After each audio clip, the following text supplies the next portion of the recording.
Hello and welcome to the Amazing Stories channel. Today, I will tell you about one of the most dramatic races in the history of mankind. The competition to reach the South Pole between the British Robert Falcon Scott and the Norwegian Roald Amundsen. If you like such stories, I encourage you to subscribe, leave a like, and comment. And now let's go back to the times when there were still the last blank spots on the map.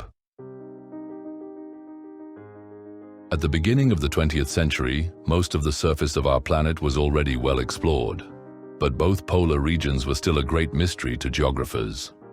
The North Pole was officially conquered in 1909 by Robert Peary's American expedition, although it must be admitted that this is still highly controversial. The South Pole, however, remained the last great unresolved geographical challenge. Antarctica was a largely unexplored continent at the time. The few expeditions that ventured deep into this land encountered extremely hostile conditions. Temperatures dropping to -50 degrees, gusting winds reaching 150 kilometers per hour, vast fields of ice crevasses, and complete isolation created an environment in which survival was a challenge. However, this was what attracted the Antarctic pioneers, people of truly incredible courage. For great colonial powers like Great Britain, geographical achievements were a source of national pride. Conquering the South Pole seemed to be a goal worth making sacrifices, both financial and human. And it was in such conditions that one of the most dramatic races in history began. Robert Falcon Scott was an officer of the British Royal Navy who had already gained some Antarctic experience during the Discovery expedition few years earlier. However, he was not a specialist in polar conditions, and his experience with cold and snow was limited. Scott was a man of his era, a Victorian gentleman who believed in willpower, as well as personal and national honor. He was methodical, ambitious, and committed to serving his country. Roald Amundsen, however, represented a completely different approach. Born in Norway, a country with a much harsher climate, he was preparing for a career as a polar explorer from his youth. He was a pragmatist to the core. He was interested in achieving goals using the most effective means available. He didn't care about style or a romantic vision of discovery. Instead, he strived for maximum efficiency and minimization of risk.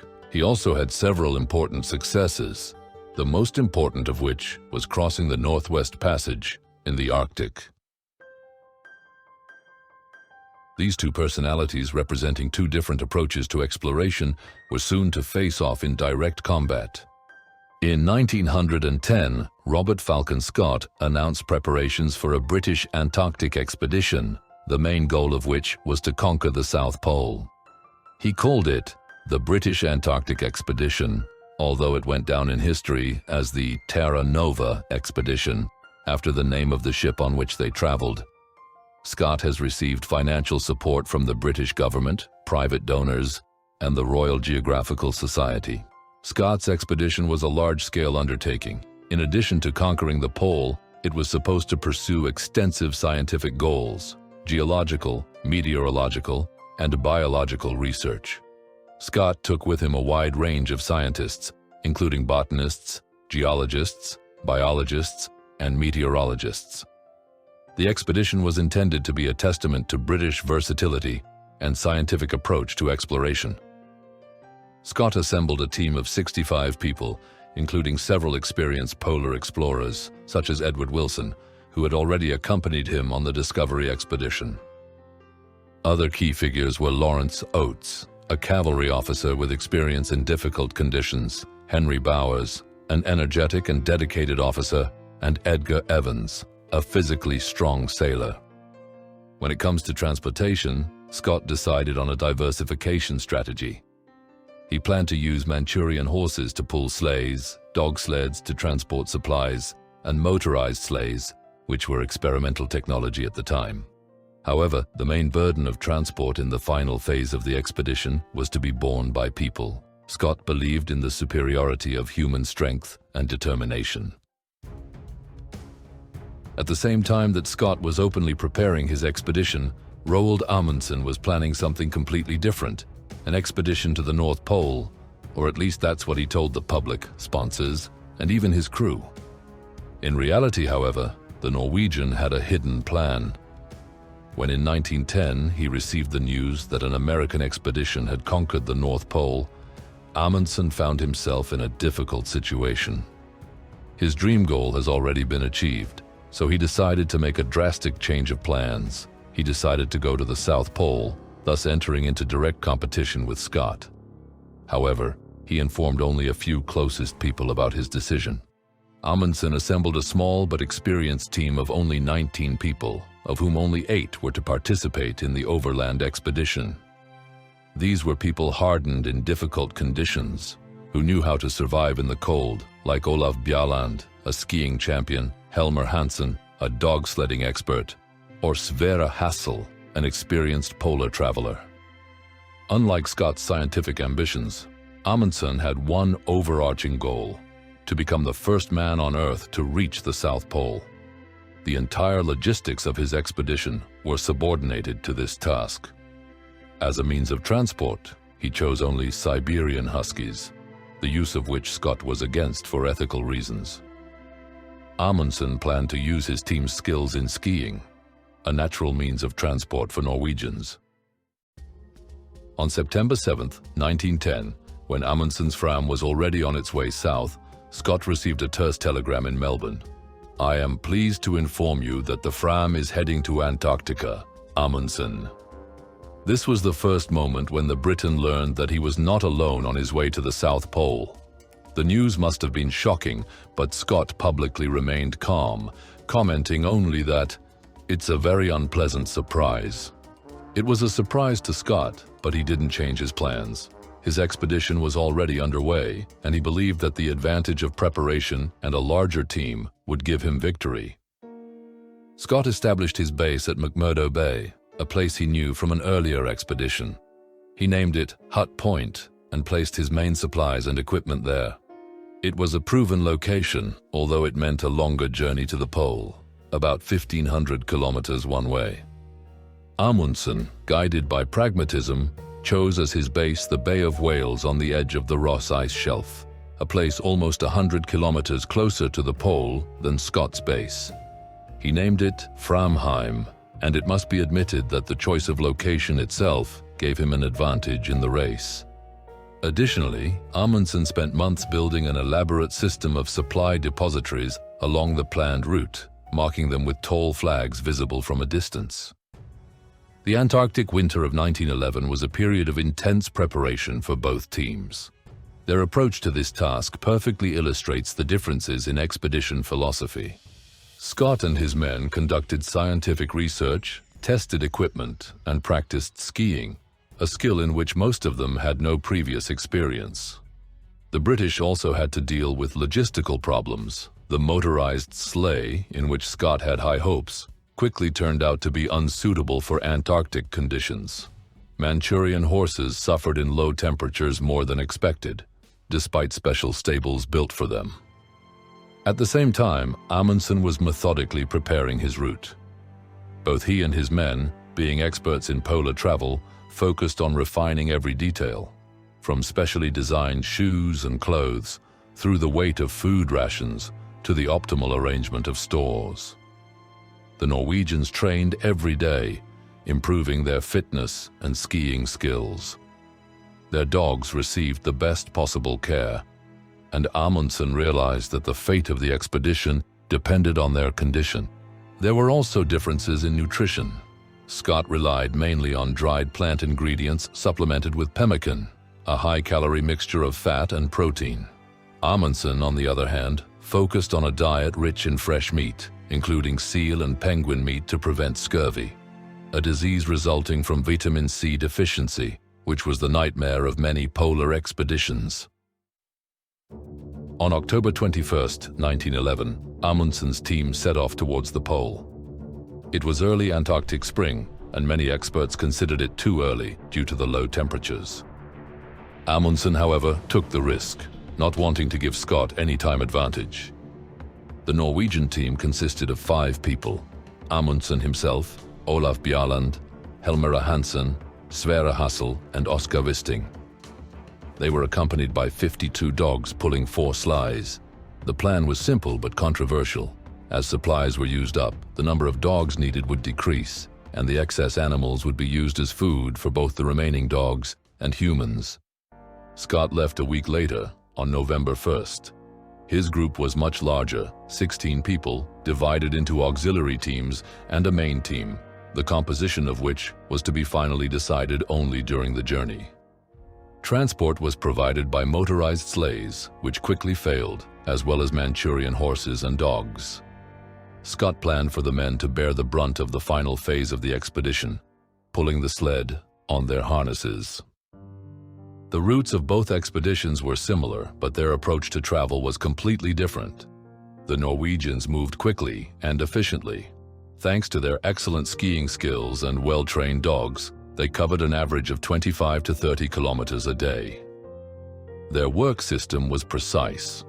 They set off early in the morning, took regular short breaks, and ended the day after 8 hours of walking, having time to rest and regenerate. The British advanced more slowly. Horses got stuck in the deep snow, people tired of pulling heavy sleds, and their lack of skiing experience slowed them down. Scott recorded numerous difficulties in his diary, from bad weather conditions to equipment problems. Despite this, the team pressed forward, covering an average of 15 to 20 kilometers a day. By the time Scott's expedition reached the foot of the Beardmore Glacier, the vast river of ice leading to the polar plateau, the horses were at the end of their strength. The difficult decision was then made to put them to sleep. And from that moment on, people pulled the sleds themselves, each weighing several dozen kilograms. Amundsen, on the other hand, stuck to his plan. After reaching the Transantarctic Mountains, he found an unknown route through the glacier, which he called the Axel Heiberg Glacier. The road was steep and dangerous, but the Norwegians and their dogs navigated it efficiently. At the top, the polar plateau awaited them, a vast, flat expanse covered with snow that stretched all the way to the pole. Both expeditions faced not only physical difficulties, but also a huge mental burden. Isolation, the monotony of the white void, constant cold, and fatigue affected the travelers' well-being. The entries in Amundsen's diary are factual and specific. He focused on facts, measurements, and observations. His practical approach is evident in his note-taking style.